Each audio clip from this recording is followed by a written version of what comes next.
وحده والصلاة والسلام على من لا نبي بعده. طلباء عزیز، ابھی آپ نے ایک بحث ڈبیٹ کی صورت میں کہ مدارس اسلامیہ کا نصاب دور حاضر کے تناظر میں اس عنوان کے تحت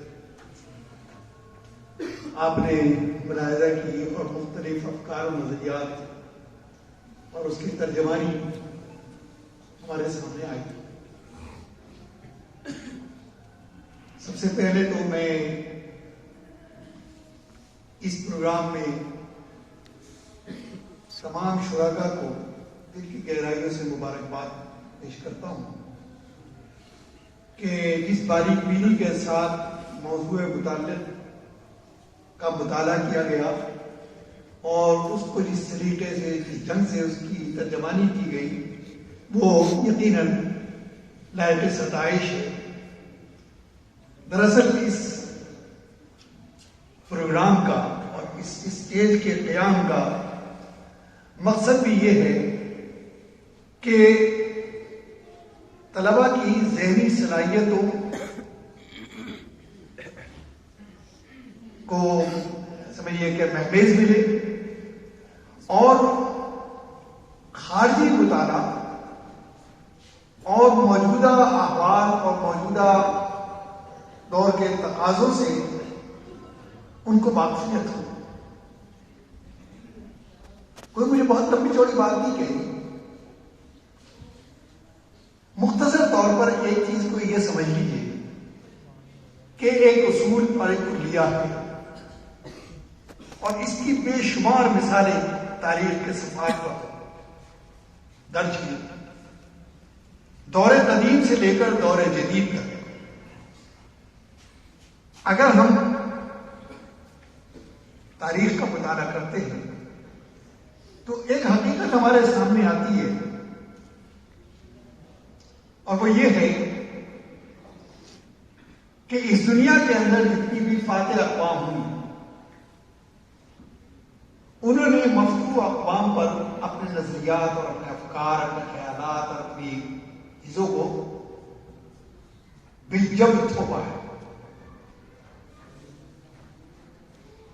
ظاہر ہے کہ کسی بھی چیز کی قبولیت میں یا ذہنی طور پر اس کو قبول کرنے میں وقت لگتا ہے. لہذا ہم یہ دیکھتے ہیں ایک کشمکش نظر آتی ہے کہ ایک دو نسل تک مزاحمت کا ماحول رہتا ہے. فاتح اقوام جنگ کرتی ہے، مفتوح اقوام اپنے حق کے لیے جدوجہد کرتے ہیں، لیکن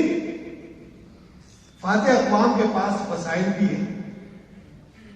طاقت بھی ہے، قوت نفاذ بھی ہے، جبکہ مفتوح اقوام ان تمام چیزوں سے خالی ہے. نتیجہ یہ ہوتا ہے کہ ایک دو نسل گزرنے کے بعد اب سمجھوتے کا ذہن بنتا ہے اور رفتہ رفتہ مغلوب قوم جو ہے وہ فاتح قوم کے نظریات کو اگر صحیح بھی نہیں سمجھ لیں، ایک بڑی اکثریت تو وہ ہوتی ہے کہ جو اس کو صحیح سمجھ کے اس راہ پر گامزن ہو جاتا ہے. کیونکہ جس نسل نے ان حالات کو دیکھا، ان حالات سے گزری، ان حالات کا حصہ رہے، ان کی ذہنی اور فکری سوچ جو ہے وہ مختلف صاحب حال. ظاہر ہے کہ صاحب حال کی کیفیت صاحب حال پر تاری ہو ہی نہیں سکتی، وہ ان جذبات کو، ان کیفیات کو سمجھ ہی نہیں سکتا. تو غرض کہنے کا مقصد یہ ہے کہ گزشتہ 3-4 صدیوں سے، 3 صدیوں سے یا 4 صدیوں سے مغرب کے تسلط کی ایک جدوجہد شروع ہوئی اور پوری دنیا پر مغرب کا تسلط قائم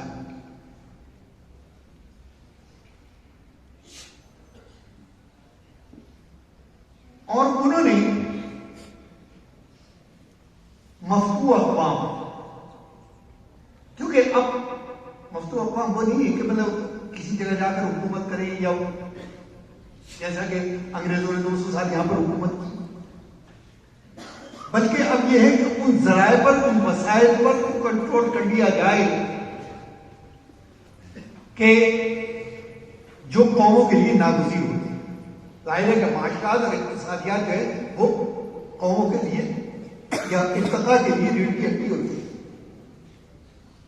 اگر اس پر قبضہ کر لیا جائے تو ساری دنیا کے قومیں جو ہے وہ مغلوب ہو جائیں، جیسے کہ آج ہم دیکھتے بھی ہیں۔ بہت زیادہ تفصیل میں جانے کی اس کی ضرورت نہ وقت ہے۔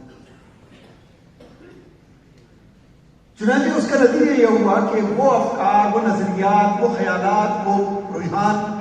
کہ جو مغرب سے آیا اور مغرب کی ترجمانی کرنے والے وہ مغلوب ذہن، انہوں نے یہ باور کرایا کہ دنیا کی فلاح اور ارتقاء کے راز جو ہے وہ اسی کے اندر پوشیدہ ہے۔ چنانچہ مختلف اسم آئے، سیکولرزم آیا، تجدد پسندی آئی، ماڈرنزم آیا، کیپٹلزم آیا، لیکن اگر ہم ان کا باریک بینی سے مطالعہ کریں تو اس کے یعنی بالکل گہرائی میں جا کر جو نظریات ہیں وہ سب مذہب مخالف ہیں۔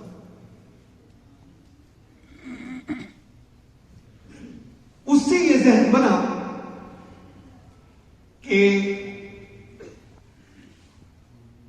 مدارس اسلامیہ کے اندر جو نصاب ہے، جو تعلیم ہے، جو منہج ہے وہ فرسودہ ہے اور کسی کام کا نہیں ہے۔ اور دیکھا دیکھی ہمارے بہت سے افراد جو جن کو جدت پسندی کا سمجھیے کہ جنون تھا، وہ بھی ان کا ہم زبان بن گئے، ہم خیال کر رہے ہیں، اور ایک اس نے تحریک کی شکل اختیار کی۔ اس سے ممالک اسلامیہ کی سب تک متاثر ہوئے، یہ ایک الگ بحث ہے، لیکن آپ حضرات بھی جانتے ہیں بالخصوص ہمارا بر صغیر اور اس کے ممالک، دراصل یہ ممالک کہلاتے ہیں یہ مذہبی ممالک ہیں، اور یہاں مذہب کے بہت گہرے اثرات خون کے اندر شامل ہیں، چاہے وہ کوئی بھی مذہب ہو۔ اسی لیے ہم دیکھتے ہیں کہ ہندوستان کے اندر جتنے بھی مذاہب ہیں یا مذاہب کو ماننے والے ہیں، اس میں تمسک کا جو اور اپنے دین سے جڑے رہنے کا جو جذبہ ہے وہ دوسرے ممالک کے مقابلے پر کہیں زیادہ ہے،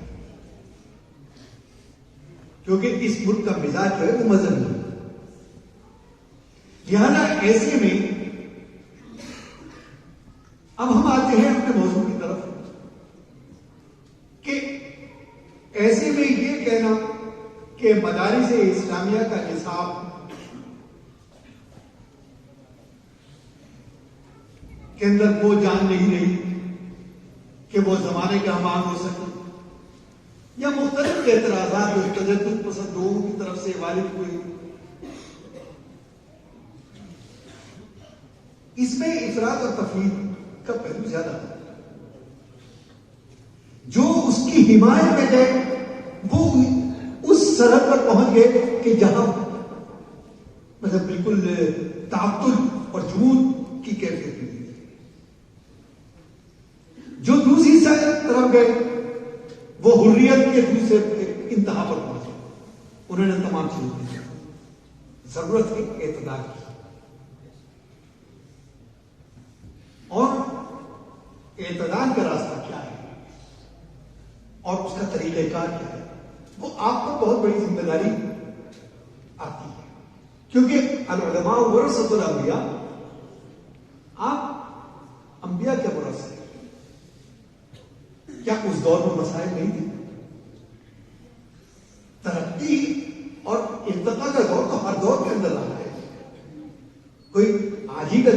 نہیں کہہ سکتے کوئی ترقی یافتہ دور ہے. آپ پرانی تہذیبیں اٹھا کے دیں گے, پرانے اقوام کی تاریخیں اٹھا کر دیں گے تو ترقی جو ہے وہ آپ 1300-1400 سال پیچھے چلے جائیں گے, اموی دور کے اندر چلے جائیں گے یا عباسی دور کے اندر چلے جائیں گے, تو جہاں ایک طرف علوم دینیہ کا زور تھا, درس کے حلقے لگ رہے تھے, محدثین, فقہاء, متکلمین اور صوفیاء کرام ہر ایک اپنے اپنے حلقے کے اندر کام کر رہا تھا. کیا اس وقت ترقی کا دور نہیں تھا؟ کیا اس وقت عمارتیں نہیں بنی تھی؟ کیا اس وقت ایسی حسین عمارتیں؟ تو یہ علم ہندسہ یا دوسرے علوم, علم طب, جغرافیہ, یہ سارے موجود ہیں, لیکن کسی علم کو کسی دوسرے علم پر فوقیت دینے کا مزاج نہیں, بلکہ ہر علم کی اہمیت کو سمجھا جاتا ہے. تو ضرورت اس بات کی ہے کہ دور کے نفسیات کا مطالعہ کیا جائے کہ اس دور کی نفسیات کیا ہے.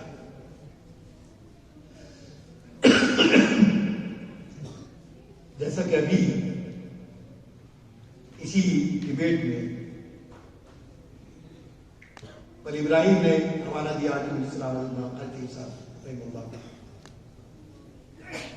کہ علوم قدیم ہو دلائل جدید. یہ کیا ہے؟ یہ دراصل یہ ہے کہ ہر دور کا ایک رد و بدل کا ایک معیار ہوتا ہے جو نسلوں کے ساتھ بدلتا ہے, اور اس کو اپنانے کی ضرورت ہے. ہمارے بڑے جن دلائل سے مطمئن ہوئے تھے, ہم گویا کہ ایک طرح سے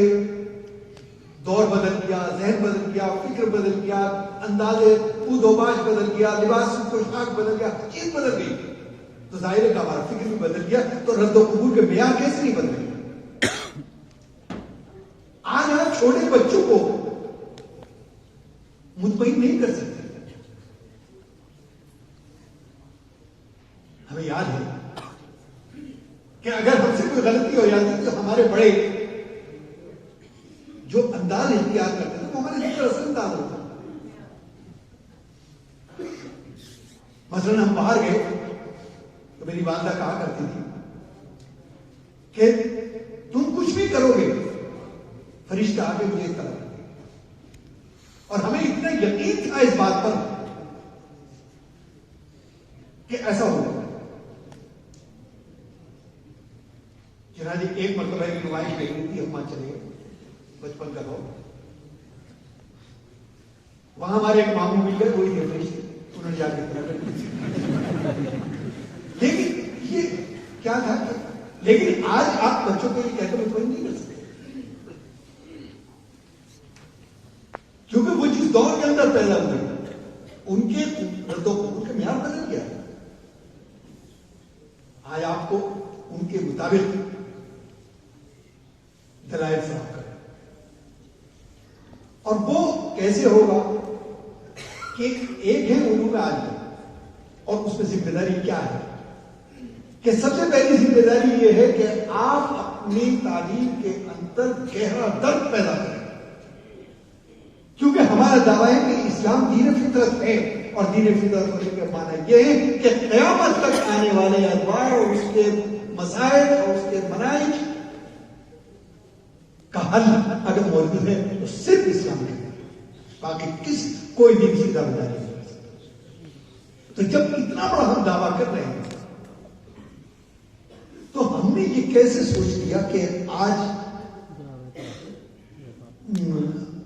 یہ تعلیم ہمیں وہ راستہ نہیں دکھا سکتی. جہاں تک تبدیلیوں کی بات ہے, تبدیلیاں تو ہر دور کے اندر ہوئی ہیں, لیکن ایک ہوتی ہے مبادیات, ایک ہوتی ہے ضروریات. مثلا فلسفے کا دخل ہوا, کیونکہ یونانی فلسفہ جو تھا وہ ذہنوں کو کیپچر کر رہا تھا, ذہنوں کو کھینچ کرنے کے لیے اس کو معتزلہ کا مطابق موجود ہے جو عقلیات پر بات کرتا ہے.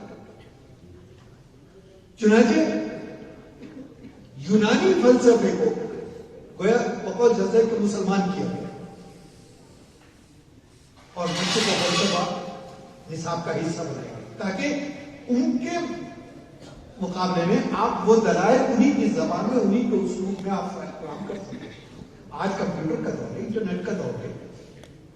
تو ضرورت اس بات کی ہے کہ آپ ایک طرف آپ کو اپنے علم پر اتنی گہرائی کے ساتھ درک حاصل ہو کہ آپ قابل یافتہ ہوں. میں بہت مختصر طور پر بس یہ مثال کہتا ہوں کہ نبی کریم علیہ السلام نے باب الفتن کے اندر قیامت کے حوالے سے بہت ساری احادیث بیان کی, جس کو خاص طور پر حضرت حذیفہ رضی اللہ عنہ نے بیان کیا, ان سے روایت بہت ساری ہے. اور ہم بچت پہ سر اس کو آج دیکھ بھی رہے ہیں کہ کتنی پوری ہو گئی, لیکن ہم اس کو کس اسلوب کے اندر پیش کریں کہ جو نئی نسل کے لیے قابل قبول. تو ہمیں اس رد و قبول کے معیار کو, اس کے منہج کو, اس کے طریقہ کو, اس کے طریقے کو, اس کی ضروریات کو اور دور کی نفسیات کو